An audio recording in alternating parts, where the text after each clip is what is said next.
aussi une décapotable. Ça s'appelle de la bagnole.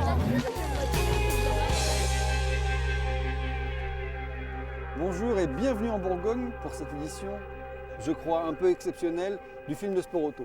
Un peu exceptionnelle parce que les voitures que vous avez là, je crois que je n'ai même pas besoin de vous les présenter. Vous les connaissez par cœur. Depuis 25 ans, c'est probablement les voitures les plus célèbres du monde. Ces 4 Ferrari, ces 4 supercars Ferrari. Tous parmi vous, très probablement, avez eu l'une ou l'autre, en fonction de votre âge et de votre génération, épinglée dans votre chambre d'adolescent. C'est une chose de les avoir eus dans sa chambre en photo et c'est vraiment une autre de les avoir en vrai et d'avoir la chance extraordinaire de pouvoir rouler avec, de pouvoir les conduire, de pouvoir entendre leur sonorité, ressentir leur toucher si particulier. Chacune d'entre elles est vraiment passionnante, extraordinaire et elle procure énormément de sensations.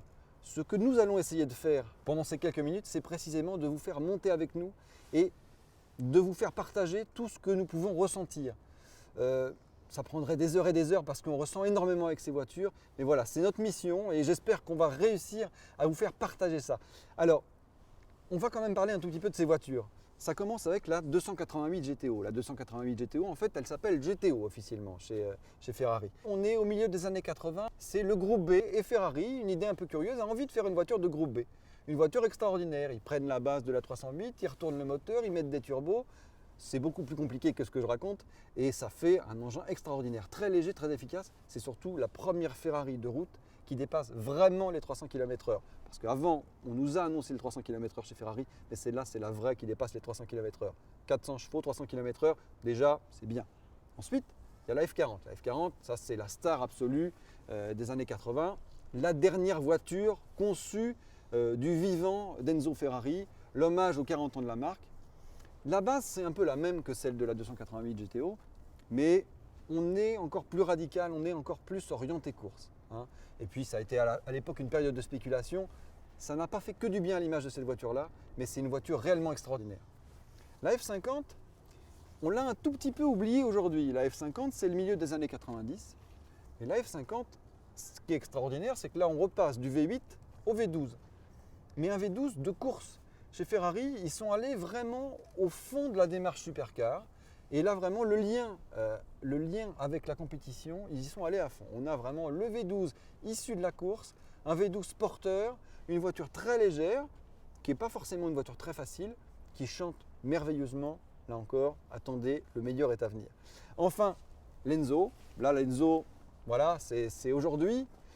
C'est aujourd'hui, mais ce n'est pas tout à fait aujourd'hui. Parce que l'Enzo, c'est 2002, 2003, ça commence à remonter un peu. Et aujourd'hui, Ferrari, ils n'ont pas laissé le temps passer sans rien faire. Et ils font des voitures qui maintenant, en performance, sont quasiment au niveau de l'Enzo. La vraie question, c'est finalement, est-ce que ça vaut le coup encore de se faire plaisir avec une Enzo ou est-ce que on achète la nouvelle Italia?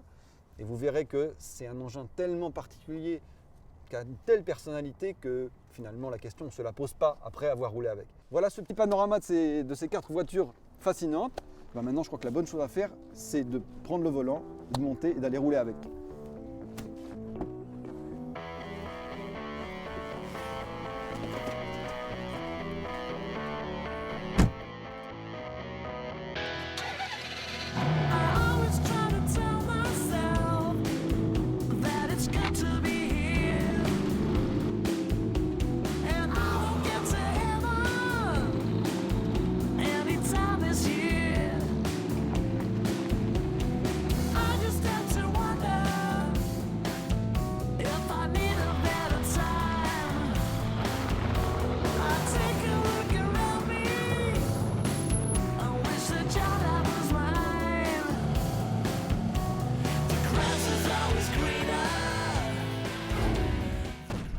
Bien voilà, la première des supercars Ferrari, historiquement c'est elle, la 288 GTO. Le plus sympa à faire, sincèrement, c'est de rouler avec, on va la conduire.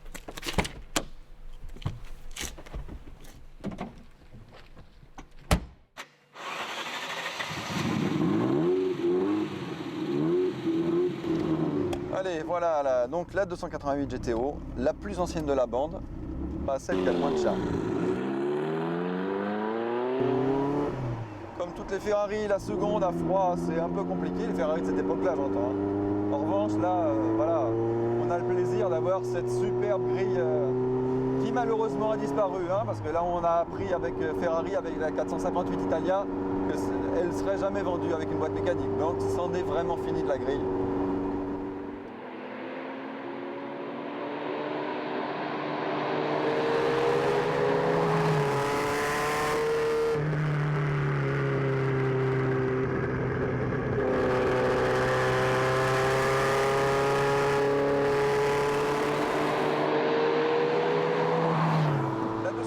GTO, c'est l'idée pour Ferrari à l'époque de revenir, de se rapprocher du monde de la compétition. Ça chante hein, quand même. Ils se disent que chez Ferrari, on peut faire une voiture vraiment axée compétition avec le règlement du groupe B. L'ingénieur Materazzi chez Ferrari, qui est déjà celui qui avait participé sérieusement au développement de la lancière Stratos, donc il savait un peu de quoi il parlait. Donc l'ingénieur Materazzi dit turbo, c'est la bonne solution. Et pour placer les turbos dans cette voiture-là, qui à la base est une 308, hein, donc la berlinette 8 cylindres qui avait le moteur transversal, il dit c'est mieux de mettre le moteur en long. Donc on tourne le moteur, on le met en longitudinal, ce qui fait que là dans le dos on a une petite bosse qui dépasse, mais c'est pas très grave, et que la position de conduite, le siège est légèrement désaxé par rapport au volant. Puisqu'on en a parlé de position de conduite, on peut dire quand même, sans crainte de froisser le ferrariste de base, c'est un petit peu camion parce que le volant est un peu incliné comme ça et on est obligé d'être avancé, donc avec les jambes très pliées, si on veut avoir une bonne position de conduite et pouvoir passer les mains autour du volant comme il faut. Ce V8, 2,8 litres, pas très gros, 2 turbos et 400 chevaux. Et là quand même ça parle 400 chevaux parce que la voiture elle pèse officiellement, selon la police, donc selon Ferrari, elle pèse 1160 kg. Mettons, elle doit être à 1300 kg, mais voilà, 400 chevaux pour 1300 kg, même aujourd'hui, ça reste encore super sympa.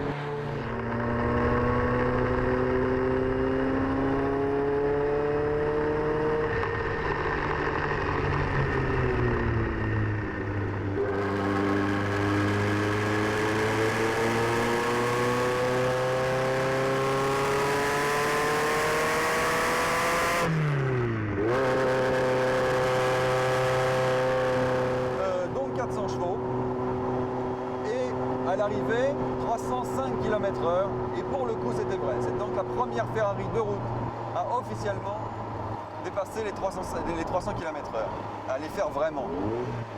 À partir de cette voiture qui est la voiture routière, il fallait en faire une série de 200, qui devait développer la voiture de course. Sauf qu'entre-temps, le groupe B a été arrêté. Donc l'ingénieur Materazzi a commencé à travailler sur la 288 GTO Evoluzione, l'évolution pour la course, mais ils n'ont jamais terminé le travail puisque ça ne servait plus à rien. La catégorie a disparu. Cependant, la 288 GTO normale, entre plusieurs paires de guillemets, c'est-à-dire cette voiture, elle a vraiment initié un mouvement chez Ferrari qui a été le départ des supercars, c'est-à-dire les voitures les plus proches de la compétition que Ferrari ait conçue. Voilà pour la théorie. Maintenant, on va s'occuper de la voiture. Là, les températures, ça va. Là, le sous-bois aussi, ça va. Donc, on fait comme à l'école de conduite, hein, comme à l'école de pilotage. C'est très progressif sur l'accélérateur, on va dire. Parce que quand à l'arrivée des turbos, c'est quand même un petit peu brutal.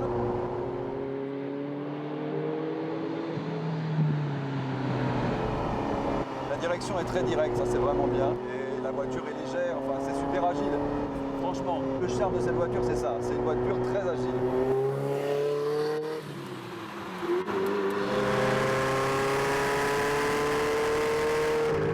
Voilà, c'est un peu plus bosselé. L'auto, elle n'est pas extrêmement raide. Hein, là, on voit, ça bouge un peu sur le volant. Franchement, elle se centre bien. C'est pas une voiture faite a priori pour des routes étroites et bosselées comme ça. Mais voilà, franchement ça passe bien.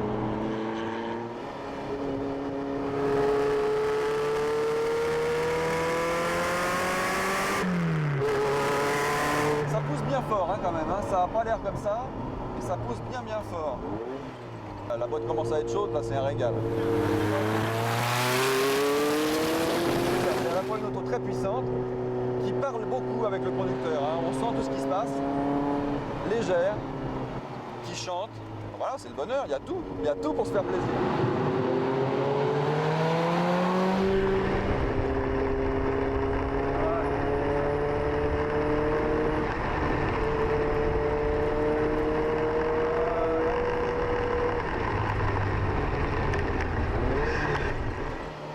Et là, à chaud, la deuxième, elle rentre impeccable.